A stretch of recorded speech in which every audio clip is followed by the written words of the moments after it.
Hi friends, అందరికీ good morning friends. ఈరోజైతే మాదొక చిన్న వీడియో చూడండి. ఇవి స్టోర్ బియ్యం అందరికీ తెలిసినవే.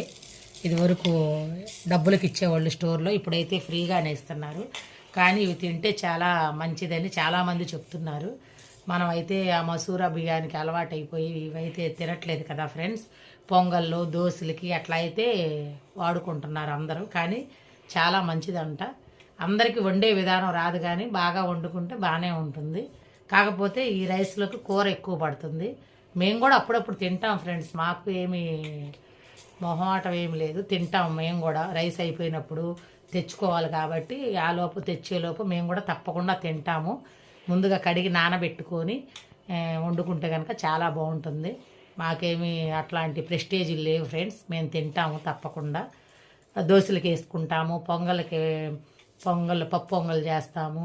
ఇంకొకటి చూడండి ఎంత బాగుంటాయి. ఒక్కొక్కసారి బాగా సన్నగా కూడా వస్తాయి, ఒక్కొక్కసారి బాగా సన్నగా వస్తాయి, ఒక్కొక్కసారి లావుగా వస్తాయి. అలాంటప్పుడు మాత్రం కొంచెం మనం బాగా నానబెట్టుకుంటే చాలా బాగుంటుంది. అందరూ అమ్మేసుకుంటారు, చాలామంది తినరు, కడుపు నొప్పి వస్తుందని అదని ఇదని. కానీ అది ఒక్కొక్కల వంటి తీరుని బట్టి దానికి మనం ఏం చేయలేము. నచ్చితే మీరు కూడా, మీకు రేషన్ బియ్యం వస్తే కనుక తినండి. నచ్చితేనే, మీకు బలవంతం ఏం లేదు. మంచిదంట, దీంట్లో చాలా పోషకాలు ఉంటాయంట చాలామంది చెప్తున్నారు. అందుకని నేను చిన్న వీడియో చేద్దామని చేశాను ఫ్రెండ్స్. అంతే, వేరేలాగైతే కాదు. ఎవరిష్టం వాళ్ళది. మేమైతే తప్పకుండా తింటుంటాం అప్పుడప్పుడు. దోశలకు మాత్రం కంపల్సరీ ఇవే. ఎన్ని మసూరా బియ్యం ఉన్నా కానీ అందరూ కొనుక్కెళ్తారనమాట. రేషన్ల దగ్గర ఎవరైనా వద్దనుకున్న వాళ్ళు అమ్మేస్తారు. 20, 15 ఎవరిష్టం వాళ్ళది.